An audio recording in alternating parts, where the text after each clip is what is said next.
Our Bible word is Hebrews 8 verses 10.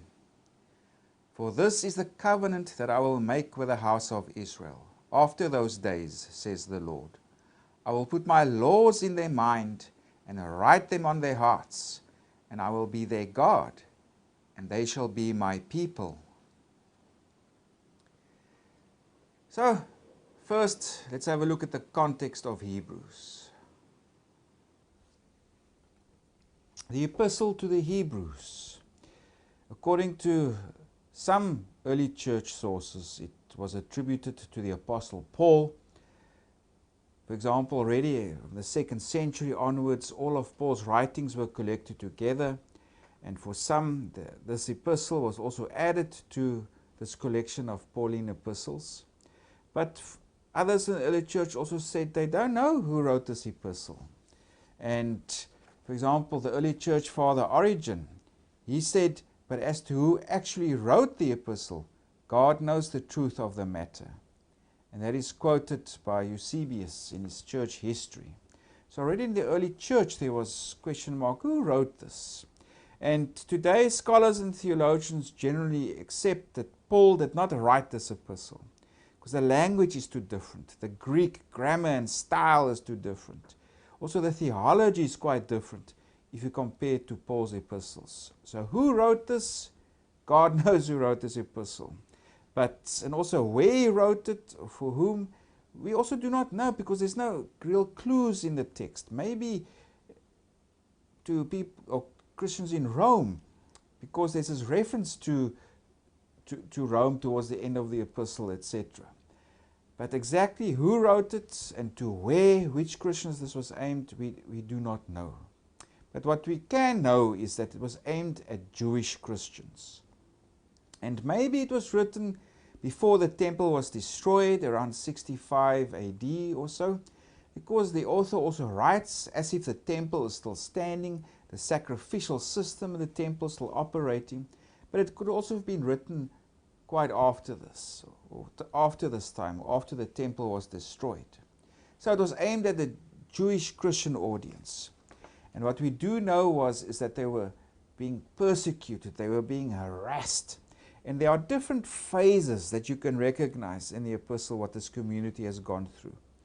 And the earliest phase is where they were persecuted, they were harassed, their property was plundered, but at this time they remained faithful. Not just to their Christian faith, but also to each other. And this we can go read in chapter 10, verses 32 to 34.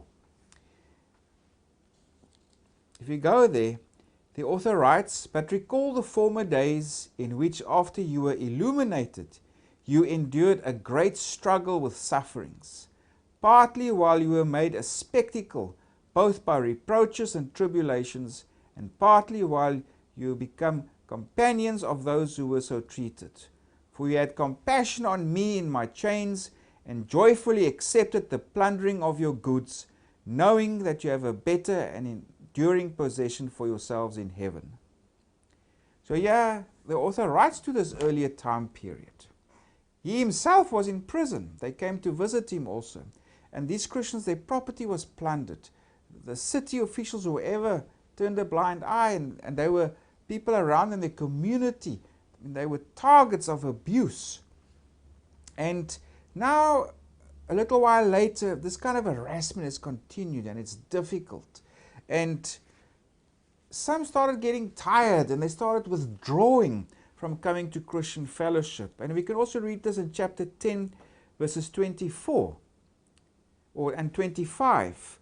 Where the author writes there, let us consider one another. And in verse 25, not forsaking the assembling of ourselves together, as is the manner of some, but exhorting one another. So he says here, some are holding back, some are staying away from the Christian assemblies. And also some, they are still in prison, and it's becoming a burden to look after those in prison. Also in chapter 13, verses 3, the author writes about the present situation of believers. He says there, remember the prisoners as if chained with him, those who are mistreated, since you yourselves are in the body also. So even at the time of writing, there were those imprisoned. So it was a difficult situation. Yeah, people are losing their faith.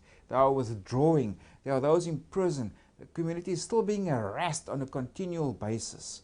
So now our author writes this epistle. It's actually more like a sermon. It's actually more like a homily. He's giving them encouragement. If you go right to the end of the epistle, to chapter 13, verses 22, he writes about, receive this word of exhortation. So this is to encourage them, so that they don't withdraw from the faith, etc. So now he also addresses them. He says, now again I must instruct you. You've become like children. Now we must teach you again all the first principles. If you go to chapter 5, verses 12, from verses 12. For though by this time you ought to be teachers, you need someone to teach you again the first principles of the oracles of God. And you have come to need milk and not solid food. For everyone who partakes only of milk is unskilled in the word of righteousness, for he is a babe. So the author also says, now it's like we're back at the beginning. You are withdrawing and you're losing your commitment to Christ. Now we must start from the beginning and teach you again. So that was a difficult situation. And also in chapter 11, for example, our author encourages these Christians. Remember the examples of the Old Testament. The patriarchs, those other figures he refers to. How they remained faithful to God. How they endured. Even though they did not receive the promise of rest that God has given to his people. So generally, this is a word of exhortation to Christians. Remain faithful. And the author also writes to convince these Christians Christ is superior to what they've known before. Do not go back to the Judaism that you knew. That is past now. The time of the new covenant has come. Christ is superior in several ways. And Christ is superior to the prophets, to the angels. He is superior to Moses, Israel's lawgiver. He is superior to Joshua. And Christ is also superior to the Aaronic priesthood and the whole Levitical sacrificial system. That was where people made or brought their sacrifices of atonement. That's where their sins were also removed through the priests who helped them with the sacrifices in the temple. But Christ is superior to this. Christ brought his once for all sacrifice. If we go read also in chapter 10, verses 10. By that will we have been sanctified through the offering of the body of Jesus Christ once for all. In other words, Jesus, he made the sacrifice. So the work is done. No more sacrifices needs to be made. That's why Jesus is superior to this priesthood that operated in the temple. Also very important in the book of Hebrews is that it emphasizes the role of Jesus as the high priest. He replaces the old high priest. Jesus is now the mediator between God and the people. He is the one who offered himself. He brought his own body as a sacrifice of atonement. And because of that, he has become the high priest. Also the one who now is seated at God's right hand and who intercedes on behalf of God's people. So that's quite important. Jesus is superior to what these Jewish Christians have known before. And he is the high priest. He is now enthroned in heaven. He's seated at God's right hand, who now intercedes on behalf of God's people. Now let's focus on our textual unit, which is in chapter 8. And the author has argued now for the superiority of Christ's high priesthood. And if you look at the beginning portions of chapter 8, on screen you'll see there's the bottom half, which is the temple in Jerusalem. And the author argues that the temple there and the high priestly sacrifices and services taking place there were only temporary, actually a copy of the true temple. And so the top half of the screen our author, he generally argues for the superiority of the high priesthood of Christ. And why is Christ superior? Well, he is seated at the right hand of God, and he is a minister of the true heavenly temple, and he is the mediator of a better covenant that contains better promises. So this is why Christ, he is the superior high priest. And the author also brings this superiority of Christ now from chapter 8 onwards into relation to other things, in terms of what this means for the covenant, what this means for the temple, and what this means for sacrifice. And that we find from chapter 8 to chapter 10 verses 18. And now if we come to our immediate textual unit, and our immediate textual unit is there, chapter 8 verses 8 to 13, and it's that the old covenant is superseded. So of those three things our author writes about, now he focuses on the covenant, what Christ's superior high priesthood means for the covenant. And our author writes that the previous covenant did not work, it was not perfect. And he actually cites Jeremiah 31. And if we go to Hebrews 8, verses 9, from verse 8, he quotes as Jeremiah. He says, "Behold, the days are coming, says the Lord, when I will make a new covenant with the house of Israel and with the house of Judah, not according to the covenant that I made with their fathers in the day when I took them by the hand to lead them out of the land of Egypt, because they did not continue in my covenant," etc. So here the author, he cites Jeremiah, and Jeremiah was contrasting a new covenant that is coming, and it will not be the covenant that God made with the Israelites when they left the land of Egypt. So if we follow this chronologically, if we go back plus minus 1300 BC, there as God led the Israelites out of Egypt, he made a covenant with them. And we find that there in Exodus 24 verses 1 to 8. Especially if we focus on verses 7 to 8. There it says, "Then he took the book of the covenant," that's Moses, "and read in the hearing of the people. And they said, all that the Lord has said we will do, and be obedient. And Moses took the blood, sprinkled it on the people, and said, This is the blood of the covenant which the Lord has made with you, according to all these words." Of course, we find here language very similar to that of Jesus.